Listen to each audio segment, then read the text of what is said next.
हरि ओम. चिंतन योगदासांचे प्रवचन क्रमांक 47. शास्त्र नियम.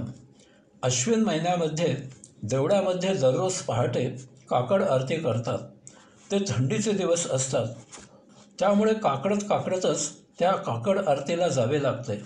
कारण पूजा पहाटे 5 वाजता केली जाते.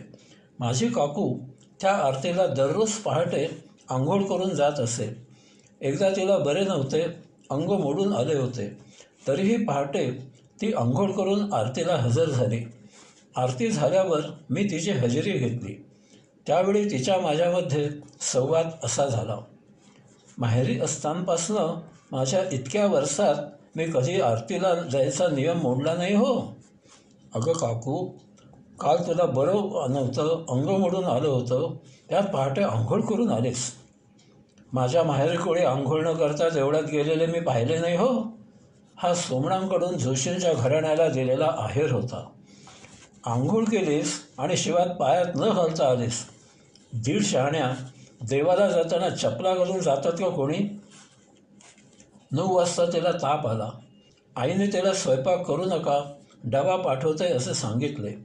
मी दुपारी डबा घेऊन गेलो आणि तिला बजावले की उद्या काकड आरतीला दिसलीस तर तशीच उचलून घरात आणून ठेवीन आणि बाहेरून कडी घालीन. फुल्या आरतीला आले नाही तर लागलेले पाप तुझ्या डोक्यावर. दुसऱ्या काकूला उपवासाच्या दिवशी, काकू झालं का जेवण असे विचारल्यावर तिचा उपवास मोडत असे आणि त्याचे पाप माझ्या डोक्यावर येत असे. ही काकू मुंबईला मुलीकडे येत असे.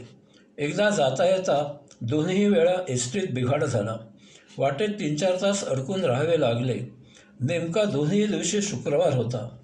काकूने शुक्रवार आपल्याला प्रवासासाठी लाभत नाही असे जाहीर करून पुढे कधीही शुक्रवारी प्रवास केला नाही. शास्त्रामध्ये 16 ओळे याचा गोंधळ भरपूर आहे. कामबलाने काढलेले गाई म्हशींच्या दुधाचे तमाम पदार्थ महापवित्र म्हणून उपवासाला चालतात. एकदा खरेदी केलेला कज म्हणजे सोळे पुढे पिढ्यानपिढ्या न धुता पूजेला नेसलेले चालते. सोळे नेसून धूम्रपान करून चालते. आमच्या गावी एकदा एक आजी वारल्या. त्यांचा मुंबईला असलेला मुलगा आईला पोचवायला आला. पुढे दिवस करणे सुरू होते. त्यावेळी त्यांचे बालमित्र असलेले उपाध्ये दिवस करायला येत असत. ते विडी ओढत असत. ते त्याला सुतक असल्यामुळे शिवत नसत, परंतु त्याच्याकडे असलेली सिगरेट ओढायची तल्लफ उपाध्यांना आवरेना. मग त्यांनी त्यांच्या मित्राला त्याच्या पाकिटामधून एक सिगारेट जमिनीवर ठेवायला सांगितली. ती त्यांनी आपल्या ओठात ठेवली आणि मित्राच्या हातातील पेटती सिगरेट जमिनीवर ठेवायला सांगितली आणि ती पेटती सिगरेट हातात घेऊन आपल्या तोंडामधील सिगरेट पेटवली आणि ती पेटती सिगरेट जमिनीवर ठेवून आपल्या मित्राला घ्यायला सांगितली. सोळ्याची आणि सुतकाची ऐशिका तैशी. हे असे आहे आमचे 16 ओळे. शास्त्र आणि ते न पाळल्यास पापाची कल्पना. काही विचार करून समाजाने नीतिमत्ता पाळावी यासाठी काही नियम केले गेले, काही बंधने घातली गेली. उदाहरणार्थ, काही ठराविक कालावधीने आहारात बदल असावा अशा हेतूने एकादशी ही तिथी अन्नामध्ये बदल करण्यासाठी ठरविली. परंतु याचे व्यवसायात रूपांतर करणे हा दांभिकपणा आहे. उपवास मोडला तर पाप लागते, त्या दिवशी अमुकच अन्न खावे, तमुकच खाऊ नये इत्यादी मूर्खासारखी बंधने घातली गेली. विशेष म्हणजे हे उपवासाचे पदार्थ नेहमीच्या अन्नापेक्षा पचायला जड असतात. अनेक वेडगळ कल्पना लादल्या गेल्या, त्याच्या अंमलबजावणीला तर अर्थच राहिला नाही. एका पुरोहितांचा दर शनिवारी उपास असायचा, परंतु त्यांना जर शनिवारी भोजनाचे आमंत्रण मिळाले तर ते त्यांच्याऐवजी पत्नीला उपवास करायला सांगत असत. आजपर्यंत सरकारने कितीतरी कायदे केले. कोणी कायदा मोडू नये म्हणून शिक्षेची तरतूद केली, परंतु कायदे मोडणे नित्याचे झाले आहे. लाल दिवा ओलांडून जाऊ नये हा एक साधा नियम पाळला जात नाही. खून केला तर फाशीची शिक्षा आहे, परंतु सर्रास खून केले जात आहेत. पळवाटा काढून त्यामधून सुटका करून घेत आहेत.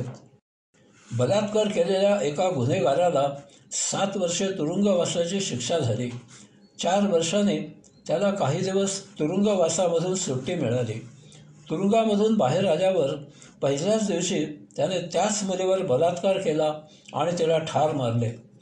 बेईमान, मगरूर, घमेंडखोर माणसाला कसले आले नियम आणि कसले शास्त्र, कसले आहेत धार्मिक पापपुण्याचे विचार, कोणता नरक आणि कोणता स्वर्ग, भोगलेल्यांना, सत्तापिपासूंना, भविष्याचा जराही विचार न करणाऱ्यांना कसला काही धाक उरलेला नाही. कारण यथा राजा तथा प्रजा असते. आज असा एकही राजकीय पक्ष नाही की ज्यामध्ये गुन्हेगार, पुढारी, नगरसेवक, आमदार, खासदार नाहीत. त्यापैकी काही मंत्री होतात. हे काय कपाळ नीतिमत्तेने सरकार चालविणार? जनतेला याचे फारसे काही वाटत नाही. ज्यांना वाटते त्यांची टक्केवारी फार फार म्हणजे नगण्य आहे. त्यांना विचारतो कोण? बसा आपापसात बोलत. सहन होत नसेल तर वर्तमानपत्र वाचू नका, दूरदर्शन पाहू नका. वर्तमानपत्रांना किंवा दूरदर्शनवाल्यांना अन्य बातम्या गौण झाल्या आहेत. ते जाहिरातप्रिय मजकूर छापण्यात आणि कार्यक्रम चालविण्यात दंग आहेत. कारण शेवटी कोणताही प्रश्न पैशांपाशी येऊन थांबतो. सत्ताधीश येनकेन प्रकारे निवडणुका जिंकण्यासाठी सर्व करतात. कोणतीही योजना आणि त्याची अंमलबजावणी ही राजकीय समीकरणे जुळवून केली जातात.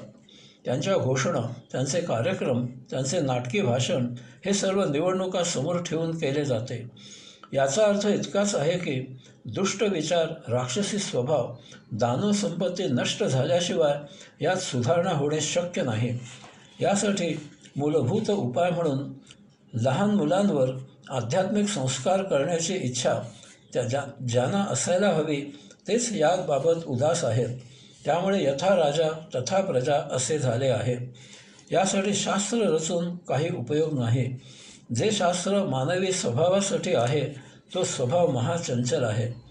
जे शास्त्र पूर्णपणे निसर्गावर अवलंबून आहे तो निसर्ग मानवी हस्तक्षेपामुळे सतत बदलता आहे. सुरुवातीला निर्मितीचे वेळी निसर्ग चढत्या क्रमाने वरवर जात होता. एका ठराविक पातळीवर तो स्थिरावला.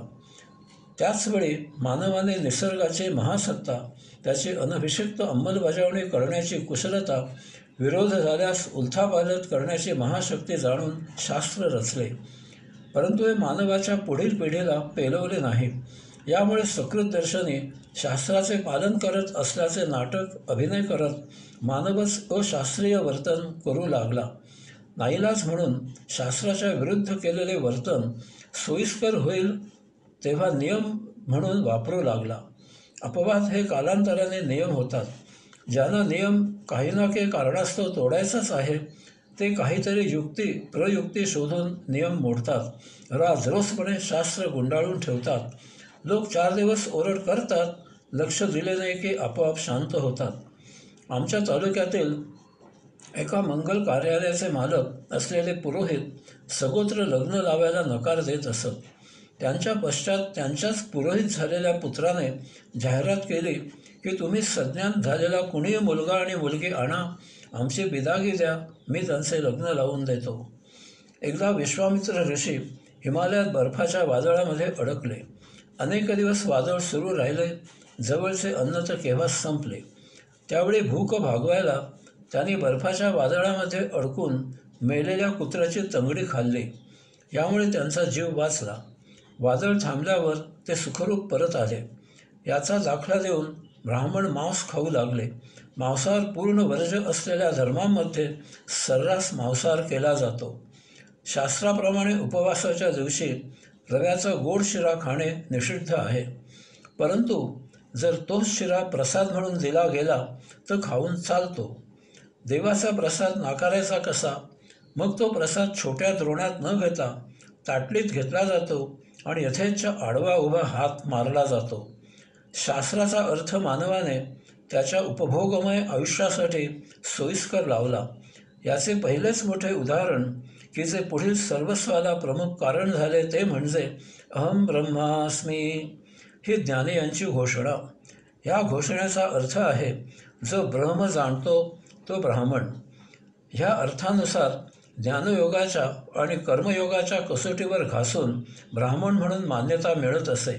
ब्राह्मणांचे आचरण कसे असावे त्यांची भाषा कशी असावी, त्यांनी निरपेक्ष बुद्धीने आपले कर्तव्य कसे पार करावे इत्यादी नियम असत. अशा ब्राह्मणांना तमाम समाजाकडून मान सन्मान मिळत असे. त्यांची देवासमान पूजा केली जात असे. यामुळे जसजसा काळ लोटला तसतसे पुढील ब्राह्मणांनी त्यांच्या वंशजांच्या मतलबी प्रेमाने त्यांच्या सोयीसाठी या घोषणेचा अर्थ जन्मावरून ठरविला. ब्राह्मणाचा मुलगाही ब्राह्मण, त्यामुळे ब्राह्मण ब्रह्म जाणतो. यामुळे लायकी नसताना आचरण शुद्ध पिढे ब्राह्मण म्हणून मिरवू लागली. समाजाचे डोळे उशिरा परंतु उघडले. काही प्रामाणिक द्रष्ट्या ब्राह्मणानेच त्यांना दुजरा दिला. अशाने पुढाकार घेऊन सुधारणा करण्याचा प्रयत्न केला, परंतु तोपर्यंत समाज दुभंगला होता. पुढे तर त्याचे शतशः भाग झाले. आता तर तो न सावरता येण्यासारखा उतरणीला लागला आहे. बिगडी कल्पनांपुढे कोणाचेच काही चालेना. समाजाची साधीसुधी राहणी पूर्ण बदलली. त्यासाठी निसर्गाची हानी केली गेली, त्याचा बळी घेतला गेला. एका अत्युच्च पातळीवर स्थिरावलेला निसर्ग शेवटी न सुधारण्याच्या पलीकडे अधोगतीला लागला. मानवाचे जगणे, मग ते आयुष्य असो किंवा जीवन असो, ते मानवाच्या नियमांना पाहून चालत नाही. धार्मिक पूजा पाठ विधी अनुष्ठाने ठेवून चालत नाही. तीर्थयात्रांची मोजदाद करून चालत नाही. तर ते संयोगाने चालते. संयोग निसर्गावर अवलंबून असतो, तो दररोज बदलत असतो. निसर्ग खरा सत्ताधीश आहे. वास्तवात तोच अनभिषिक्त राजा आहे. त्याला त्याचे परिस्थितीनुसार बदलते नियम आहेत, तरी ते नियम पूर्ण नैसर्गिक आहेत. याप्रमाणेच तो चालतो. अशा या अस्थिर संयोगासाठी मानवाची नीतिमत्ता, सदाचार, आत्मभाव मजबूत जागृत असावा लागतो. तरच मानवाचा अशा बेभरोशी निसर्गापुढे टिकाव लागेल. हरिओम.